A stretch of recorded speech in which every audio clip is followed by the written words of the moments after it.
Assalamualaikum warahmatullahi wabarakatuh. Waalaikumsalam warahmatullahi wabarakatuh. Baik, apa kabarnya anak-anak hari ini? Alhamdulillah luar biasa, Allahu Akbar. Kok pada gas semangat? Sekali lagi ya, bagaimana kabarnya anak-anak hari ini? Alhamdulillah luar biasa, Allahu Akbar. Baik, alhamdulillah. Alhamdulillah ya, pada pertemuan kali ini kita masih bisa dipertemukan. Sebelum mulai belajar, alangkah baiknya kita membaca doa bersama-sama. Untuk ketua kelasnya pimpin doa ya. Amin. Sebelumnya ada yang tidak hadir hari ini? Tidak ada. Hadir semua? Ya. Alhamdulillah ya, pada sehat-sehat. Kita mulai pembelajaran hari ini dengan bacaan basmalah bersama-sama. Bismillahirrahmanirrahim. Baik, sebelum mulai materi hari ini, ada yang masih ingat pertemuan minggu lalu kita ngebahas apa? Ayo, ada yang masih ingat gak? Iya, sifat terpuji. Sifat terpuji itu ada apa aja sih? Ada yang masih ingat? Iya, jujur, amanah, tablik, fatona. Ya. Nah, karena minggu lalu kita membahas tentang sifat terpuji, kali ini Ibu akan menjelaskan tentang sifat tercela.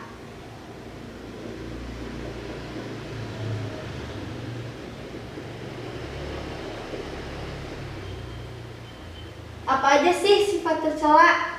Nah, yang pertama itu ada hub al-dunya.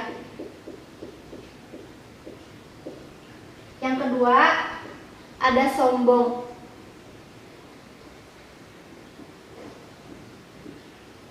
Yang ketiga ada riya. Nah, yang pertama itu hub al-dunya. Sekarang kita semua bareng-bareng yuk baca Quran surat Al-Hadid ayat 20. A'udzubillahi minasyaitonirrajim. Bismillahirrahmanirrahim. I'lamu annamal hayatud dunya la'ibu wa lahu wa zinatu wa tafakhuru bainahum wa takatsuru fil amwali wal awlad. Yang artinya, ketahuilah sesungguhnya kehidupan dunia itu hanyalah permainan dan senda gurau, perhiasan dan saling berbangga di antara kamu serta berlomba dalam kekayaan dan anak. Nah, jadi hub al-dunya adalah cinta dunia yang berlebihan. Hub al-dunya juga adalah sumber kehancuran umat. Sifat ini bisa dibilang sebagai penyakit yang sangat berbahaya karena dapat melemahkan dan mengurangi keimanan seseorang. Nah, ada juga penyebab hub al-dunya. Yang pertama, menganggap dunia sebagai tujuan utama, bukan sebagai pencapaian hidup akhirat. Yang kedua, suka mengumpulkan harta dengan menghalalkan berbagai macam cara. Yang ketiga, kikir terhadap harta, jadi tidak rela hartanya terlepas dari dirinya. Yang keempat, serakah dan rakus serta tamak. Jadi dia itu ingin selalu mengumpulkan harta walaupun sudah memiliki. Yang kelima, tidak mau mensyukuri nikmat. Selanjutnya ada dampak negatif. Nah, ketika seorang muslim sudah menjadikan dunia ini sebagai tujuan utamanya, maka itu tuh adalah alamat dia telah terjebak dalam hub al-dunya. Padahal, seperti yang kita tahu ya, dalam prinsip akidah, dunia itu bukan tujuannya, tapi hanya alat untuk mencapai kebahagiaan di akhirat. Beberapa dampak negatifnya seperti yang pertama, cinta dunia itu akan membuat mereka lupa kepada Allah. Yang kedua, mereka yang begitu mencintai dunia akan mudah tergoyah imannya. Yang ketiga, sebagai sumber penyakit. Jadi, cinta dunia itu sering mengakibatkan seseorang cinta terhadap hartanya. Terus di dalam harta itu tuh terdapat banyak penyakit. Jadi antara lain tamak, rakus, pamer, dengki, dan lain-lain. Nah, terus yang keempat itu ada menghalalkan segala cara demi memperoleh kesenangan dunia. Yang kelima, membuat seseorang tidak melakukan sesuatu yang bermanfaat baginya di akhirat. Nah, setelah kita ketahui apa dampak negatif dari hub al-dunya, betapa bahayanya hub al-dunya gitu bagi diri kita ataupun orang lain. Maka kita itu harus berusaha buat menghindari hub al-dunya itu gitu. Ada beberapa cara untuk menghindari hub al-dunya. Yang pertama, kita harus mengingat bahwa kehidupan dunia itu hanya sementara. Terus Islam itu tidak memerintahkan umatnya meninggalkan dunia, tetapi diperintahkan untuk menaklukkan dunia dalam genggamannya, bukan dalam hatinya. Yang kedua itu ada memperbanyak mengingat kematian. Yang ketiga, qanaah, yaitu merasa cukup terhadap yang dimiliki, serta menjauhkan diri dari sifat yang tidak puas terhadap harta. Yang keempat, mengingat bahwa apa yang kita lakukan di dunia akan dimintai pertanggungjawaban di akhirat. Nah gitu ya, jadi kita harus bisa menghindari sifat hub ad-dunya. Yang kedua itu ada sombong. Sekarang kita buka Quran surat Al-A'raf ayat 146. Baca bareng-bareng lagi ya. A'udzu billahi minasyaitonir rajim. Bismillahirrahmanirrahim. Sa'asrifu an ayati alladziina yatakabbaruna fil ardi bighairil haqq. Nah, yang artinya akan aku palingkan dari tanda-tanda kekuasaanku orang-orang yang menyombongkan diri di bumi tanpa alasan yang benar. Nah, jadi sifat sombong itu adalah membanggakan diri sendiri. Bentuk kesombongan itu seperti menganggap rendah orang lain, yang telah memberikan masukan gitu, hanya karena dia berasal dari kalangan yang lebih rendah. Terus sombong itu juga merupakan anak dari ujub. Nah, ujub itu adalah akar dari sombong.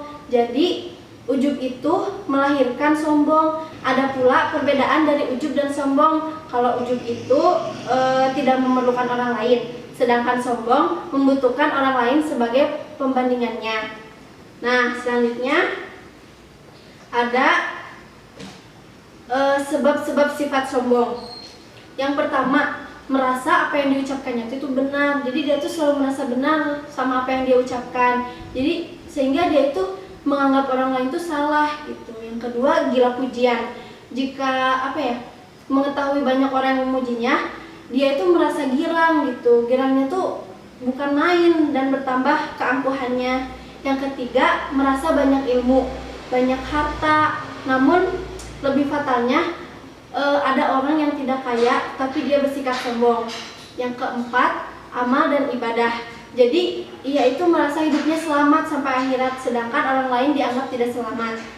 Terus yang kelima, karena nasab dan kelebihan fisik yang dimiliki. Ada juga dampak negatif. Dampak negatif dari sombong itu yang pertama, menjadi penghalang masuk surga karena dia itu tidak memiliki akhlak seorang mukmin. Yang kedua, mendapatkan hukuman di dunia karena kesombongannya. Yang ketiga, membuat orang lain membenci perilakunya. Karena iya kan, kalau orang sombong gak disukain gitu. Nah, setelah dampak negatif, ada juga cara menghindarinya. Yang pertama, kita itu harus meningkatkan ibadah kepada Allah. Yang kedua, kita harus meningkatkan keimanan dan ketakwaan kepada Allah. Yang ketiga, harus bisa menyadari dosa yang akan menimpa pada orang sombong gitu. Yang keempat, mengganti dengan berperilaku tawadu. Ada yang tahu tawadu itu apa? Ya, tawadu itu rendah hati. Yang kelima, ikhlas dalam melakukan perbuatan. Yang keenam, menyadari segala kekurangan sebagai manusia. Yang ketujuh, menyadari bahwa hidup ini hanya sementara gitu. Selanjutnya ada riya. Kita bareng-bareng lagi ya. Baca Quran surat Al-Baqarah ayat 264. A'udzu billahi minasyaitonir rajim. Bismillahirrahmanirrahim. Ya ayyuhalladzina amanu la tubtilu shadaqatikum bil mani wal adha kalladzi yunfiqu malahu ri'an-nas wa la yu'minu billahi wal yaumil akhir. Yang artinya, wahai orang-orang yang beriman, janganlah kamu merusak sedekahmu dengan menyebut-nyebutnya dan menyakiti perasaan penerima, seperti orang yang menginfakkan hartanya karena riya kepada manusia dan tidak beriman kepada Allah dan hari akhir. Nah, jadi riya menurut bahasa itu artinya menampakkan. Jadi dia tuh memperlihatkan suatu amal kebaikan kepada sesama manusia gitu. Secara istilahnya, riya itu melakukan ibadah untuk mendapatkan pujian dari orang lain. Jadi dia itu beribadah karena dilihat orang lain gitu, bukan karena Allah, seperti itu. Selanjutnya juga ada sebab-sebab dari sifat riya. Yang pertama itu terlalu dikagumi orang lain. Yang kedua, rakus akan apa yang diperoleh. Yang ketiga, ambisi mendapatkan kedudukan atau kepemimpinan. Yang keempat, senang karena lezatnya pujian orang lain. Terus yang kelima, lalai akan dampak buruk riya. Ada juga dampak negatif dari sifat riya.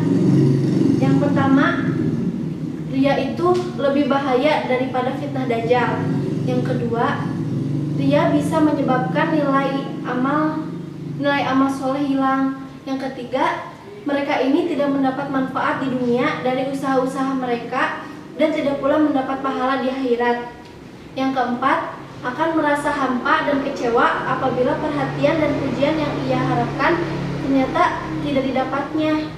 Yang kelima, terkena penyakit rohani berupa gila pujian atau gila hormat. Yang keenam, bisa menimbulkan pertengkaran bila ia mengungkit-ungkit kebaikan kepada orang lain. Yang ketujuh, lebih sangat merusak daripada serigala menyergap domba. Yang kedelapan, menjadi sebab azab di neraka. Yang kesembilan, menambah kesesatan seseorang. Itu ya, penyakit riya itu jangan dibiarkan gitu terus-menerus merusak jiwa kita. Jadi kita harus bisa juga berupaya untuk menghindarinya.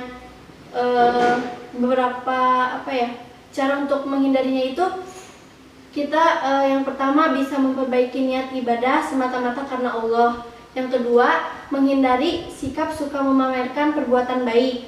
Yang ketiga, bersyukur atas nikmat yang telah diberikan. Yang keempat, meningkatkan kehusyuan dalam beribadah. Yang kelima, bisa mengingat bahwa perilaku riya itu berbahaya. Yang keenam, berdoa kepada Allah agar dijauhkan dari sifat riya. Yang ketujuh, hidup sederhana. Sekian yang dapat Ibu sampaikan untuk materi kali ini. Sebelumnya ada yang ingin ditanyakan? Tidak ada? Baik, kalau begitu Ibu minta salah satu dari kalian untuk menyimpulkan materi yang sudah Ibu jelaskan. Ayo, siapa yang mau? Oh, Kamila? Ya, boleh. Silakan Kamila. Ya, betul. Nah, jadi kesimpulan yang bisa kita ambil, kita itu harus bisa menghindari sifat-sifat tercela, supaya kita itu bisa menyadari bahwa bahwa manusia itu sangat kecil dibandingkan kekuasaan Allah. Kita juga harus bisa menyadari bahwa Allah telah mengatur rezeki setiap orang. Seperti itu. Paham ya semuanya? Baik, sebelum Ibu akhiri, Ibu mau memberi tugas dulu buat minggu depan ya. Sekarang kalian buka halaman 97. Nah, lalu dikerjakan ya. Dikumpulin juga minggu depan ya. Minggu depan kita akan mempelajari tentang berpikir optimis, ikhtiar, dan tawakal. Jadi jangan lupa pelajari atau baca-baca materinya ya dari sekarang. Baik, sekian dari Ibu. Mohon maaf jika banyak kesalahan. Terima kasih ya semuanya. Wassalamualaikum warahmatullahi wabarakatuh.